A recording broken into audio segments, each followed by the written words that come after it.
We're destroying Aussie landlords. Let's have a look.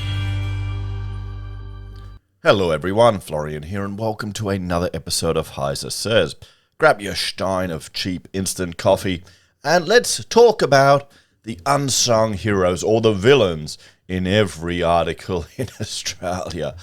Landlords. Now, I see some comments, some really stupid comments on my channel and on other platforms where people are claiming landlords don't provide anything, they're just parasites. And this is complete rubbish. They're providing a service. They're providing housing. They're providing a lot more housing than people's beloved government that takes care of all their needs and wipes their ass because they can't think for themselves. It's comments like this. It's the fact that I see grown adults leaving comments like that really has me worried for the future of this nation.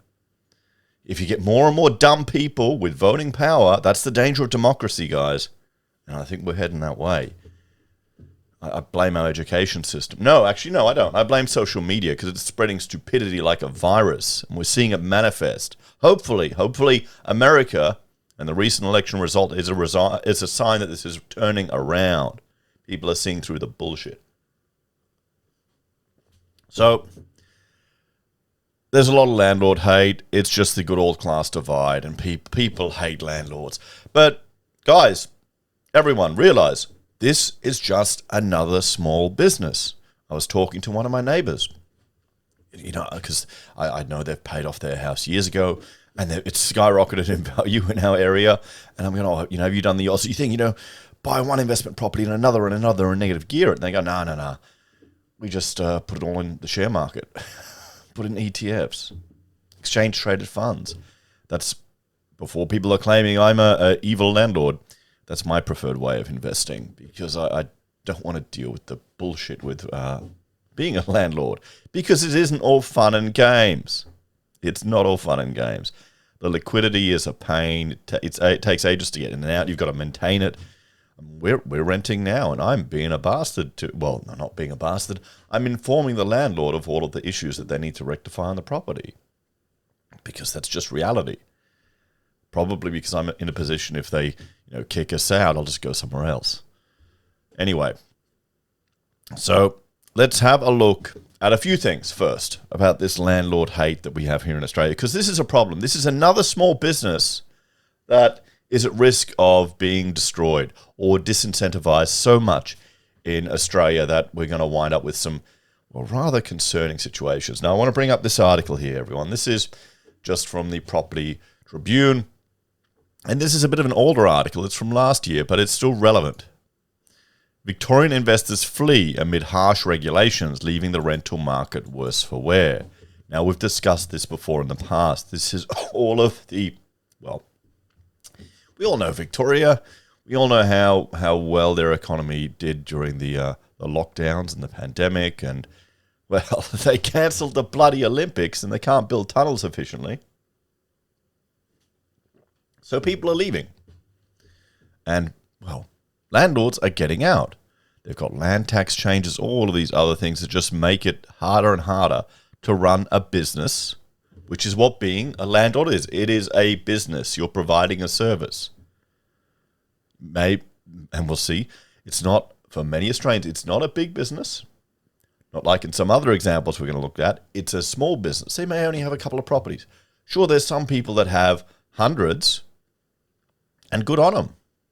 There's one gentleman who rang up and got in touch with me because I discussed a interview he gave on the radio. There were articles written about it, all this landlord hate because he owns 600 properties. And he told me what his approach was. He even rolls his own stud work, all in metal, has a factory set up for it.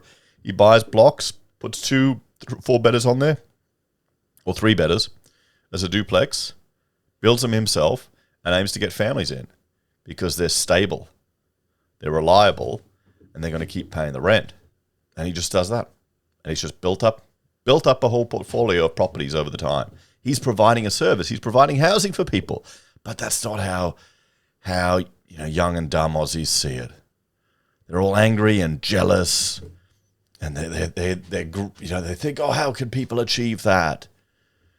And, well, it manifests in voting stupidly, really, for rent controls, interventions, shared equity from the government for housing. This is just, it's getting bad, guys. It really is. These policies are stupid. So, harsh regulations prompt Victorian landlords to sell, leaving the rental market strained. Investors struggle through cost of living crisis, interest rate hikes, and higher taxes. Influx of sales may mean more options for first home buyers. Yeah, well, maybe. But every first home buyer is another rental property off the market. I know they may be freeing up one. Chances are they may not be. It's a net negative. We need people renting out properties. We need landlords. Look at what happened in Ireland. You can look at the videos on this channel where their rental market collapsed because they put controls in it. They disincentivized people providing that service, running that business, and it went to shits. There was huge queues to get into properties. We've got the same thing here. We've got housing shortages. But then you've got the same people who are complaining about it, voting for policies that continue to drive up the cost of running this business. And this is a business. And we'll have a look here. We now have, well, I just got an email from an energy consultant, 7-star energy rating for housing and all of that. I mean, it sounds good. Oh, great, our houses will be more efficient. Whoop-de-doo. We use a little bit less power. How about we just go to nuclear and produce more power than we need? Then who cares? Have centralized efficient production, which is pretty much carbon neutral. There's a solution right there. Then you're not adding all the costs onto every single house. Now we've got accessibility requirements for housing. Sounds good, sounds great. Every bathroom will have to get bigger, or at least one will have to get bigger. Corridors will have to get wider. That's more square meterage. You'll have to have equitable access, ramps going up to it. That's going to be an additional cost. Another 30 grand per house, the HIA estimated. Sounds good. People vote for it. They feel nice. But this is costs that are driving up. The cost to run this business, the cost to people get into their first homes. So you've got to realize I would make the argument if people want to make these innovative changes to their property, let them do it at an individual level. But anyway, that's not what we're like. So let's have a look at this article here written by James Fitzgerald from Yahoo Finance. The rich old boomer lie blown up as Aussie landlords' top jobs revealed. More truck drivers than solicitors. See, here in Australia, I think 95%, I saw an article, of rental stock is owned by small businesses, as in landlords, Aussie small private owners, mum and dad investors, as we call them. There's a common misconception floating around that suggests all property investors are wealthy, silver-haired baby boomers, surgeons. Really? I mean, I guess it depends where you spend your time online, really, isn't it, if you believe stuff like that? While that might describe a small handful, the reality is that the majority of everyday Australians are just like you and me. I thought the majority were teachers, honestly. I thought teachers would be the ones to get into that.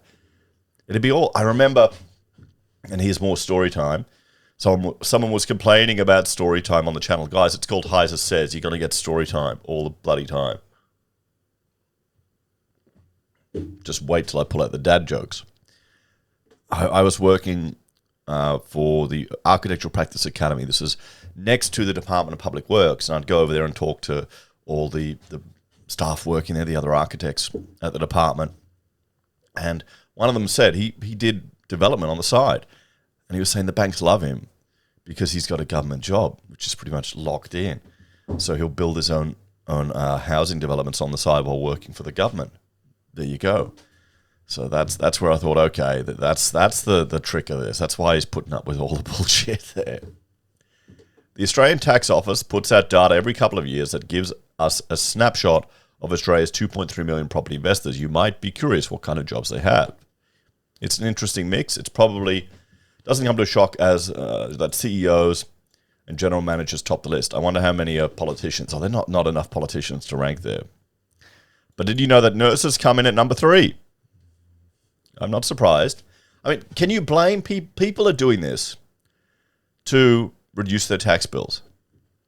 We saw yesterday how much taxes we're paying here in Australia. When you add everything up, all the hidden taxes, it's just a lot of money. It really is. You're working a lot of the time for the government. And I think the people who complain about it, who are angry that we complain about paying taxes. They're the ones who don't work much. The lazy ones. You know, when you sit on your ass. Maybe you only do a 22-hour week and think that's full time.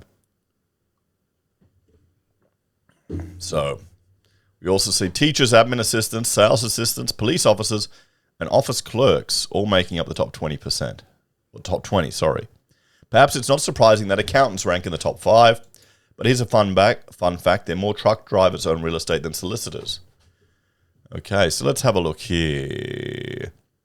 The top 20 landlord occupations. General manager, CEO or managing director, a nurse at number 3. Now, we're not talking big business here, guys.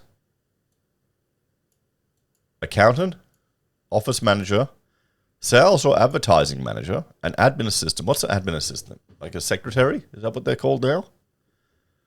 I can't keep up with the work future. There you go, teachers at number 8.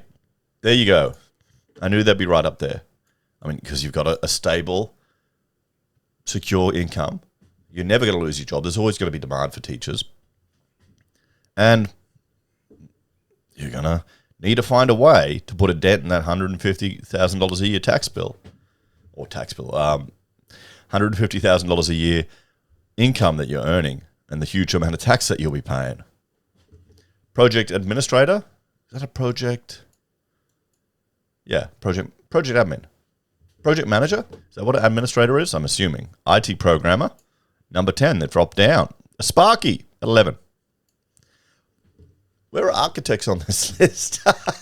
Why aren't we on this list? There are not that many architects. I think there are only 15,000 in Queensland. There probably wouldn't be enough of us to make the list. Although architecture as a salaried position doesn't pay very well. Sales rep, construction manager. I mean, that's a good up to 300 grand a year job right there. So look at all the other people that are above them that are getting into property. Is this big megacorps? No, these are people that are running small side businesses, providing a service. You need to stop. If you're thinking, no, they're parasites, you need to put that jealousy aside. You need to take a step back and think of the big picture here. What would you rather? Would you rather have big multinational investment conglomerates owning a housing stock? Or would you rather have the nurse that takes care of you when you go to the hospital? Who would you rather? I would rather an Australia where these type of people are the ones owning our housing. Because then you know the money is going to move around more in the local economy. The money is going to help local people. And local, I mean our entire nation. There's more chance of it rather than going off to some bloody Norwegian fund. Real estate agents at 14. Financial manager at 15. Sales assistant at 16. There you go. Truck drivers at 17. Good old truckies. The job that Elon Musk fantasizes about destroying. It's never going to happen. Never going to happen. We'll see. You'll still have people truck driving. You see them drive the BWs and back them up. Bloody hell. It's just nuts. I am very bad at even reversing a trailer on the back of my Kia, let alone the big B doubles. Oh, boy. One of my first projects I worked on was a facility for all of the trucks out at Brisbane Airport. Oh, no, sorry, at the docks. There, where the big trucks are parking and, yeah. 18 are solicitors, the lawyers are getting in. Then accounting clerks, and finally, coppers. My mentor, my Uncle John, recently released this 9th series of his book. Okay. Well, here's the plug. Nearly 500,000 Australians have benefited from reading. Okay, I don't know what the book is. I might have a look at it. What's it? Steps 1 to 7 encourage you to buy land as it's the only part of the property that appreciates. Yeah, you're right. Yeah. No, you're right. I mean, I'm standing on land that's appreciated in value. They're not going to, if you're in Southeast Queensland, read the Southeast Queensland Regional Plan, what they've proposed for the next 20 years. We've got insane population growth here expected, and they want to ensure that we still have farming capacity and nature around us. they're not going to be freeing up more land or significant amounts of land. They're going to densify. It'll be the missing middle. Your land is going to get value. I was watching watching an interview with Donald Trump, of all people, where he was talking about getting into property in New York and making a deal. No, I wasn't watching. I was reading his book, The Art of the Deal, about the gentleman who went in and bought up all the land in New York under the high-rises and just leases the land out to all the owners. It's a funny system there, how it works. Step 2 to 3, focus on cash flow, the lifeblood of investing. Surprisingly, 1 in 2 property investors don't prioritize cash flow positive properties. No, they don't. And I bet you a lot of those people up here wouldn't do that because you're earning, 150, 200 grand a year. You need to reduce your tax. What if they're 2 people? You got a copper and a nurse, each, a 300 grand household? That's not unreasonable. And that's a lot of tax. They don't want positive cash flow properties. Okay, they don't want to build an empire. They only need a couple to reduce the tax burden they're paying. And compounding growth, yeah. I mean, there's nothing here. They've got 8 investment properties. Good on him. Good on him. There you go. Wait, so we've got... Well, not a journalist. He's a contributor anyway. So good on James. He's got 8 properties, guys. But what about the alternative there? You've got your people are watching this getting angry. Florian doesn't know. Landlords are evil parasites. Bring in the communist anthem. The state must control everything. We need better housing policies. Build. Yeah, let's have a look at Germany, guys, where the majority of people are renters. And let's look at an example of apartment owners. This is 2019, so it's out of date, but it still will give us a good perspective. Okay, these are the 25 largest apartment owners in Germany. Now, here in Australia, 95% of our housing stock is owned by the type of people in that list we saw before. Here in Germany, it's not. We have a look here. Among the fragmented and regional diverse ownership structures of the rental apartment market, a small number of major owners stand out. According to our research, at the end of the third quarter of 2018, 25 owners in Germany had holding of approximately 30,000 apartments or more. Combined, these players own more than 1.9 million rental apartments, around 8 to 9% of the current rental apartment stock. So we're getting close to 10% here. The 25 largest owners include only 9 private companies. However, 7 of these private companies are among the 10 largest apartment owners. The 2 largest apartment owners by far in Germany are Vonovia, which with around 363,500 apartments, and Deutsche Wohnen, which owns 163,100 apartments. Both are listed companies operate throughout Germany. The regional focus of the Vonovia portfolio, which covers around 400 towns and cities, is on Berlin, Dresden, North Rhine-Westphalia. In the case of Deutsche Wohnung, around 71% of apartments are in Berlin. Based upon the census data, Vonovia and Deutsche Wohnung own approximately 10% of all rental apartments in Berlin compared with the same measure. Combined. By the same measure, Vonovia owns around a quarter of all rental apartments in Kiel and approximately 15% of those in Dresden. Property company LEG Immobilien, which operates in the North Rhine-Westphalia, also owns more than 100,000 apartments, as does Via West, a housing company also focused on North Rhine-Westphalia.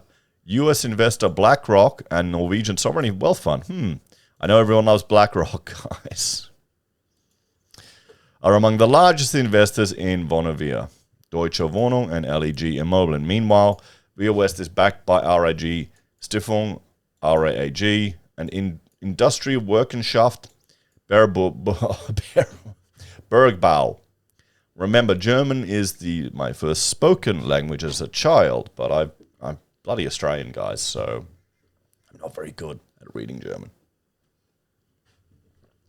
Chemi Energy and Avionik Pension Strahand. The only municipal enterprise with a six-figure holding of apartments is Hamburg-based Saga Unternehmensgruppe. The combined holdings of these 5 players are almost as large as the 20 next largest owners. So, I mean, here we have listed company. Saga, federal company of the housing company of the federal state of Hamburg. Viva West, listed company. Oh, private housing company. Listed company. Listed. I mean, this... Do you want this here in Australia, guys? What would you rather? Large corporate owned rental market? Would you want your rents going to... Here's the real question. Would you rather want your rents going to an everyday Aussie or to BlackRock and the Norwegian Sovereign Fund? That's why things like this, government intervention, this is the same thing that's happening where big business are pushing out small business. They don't want small business. The same thing happening here in the landlord market. So when you hear people bitching and moaning about how landlords are evil and we need to crush them and all this other bullshit, this is the future they want.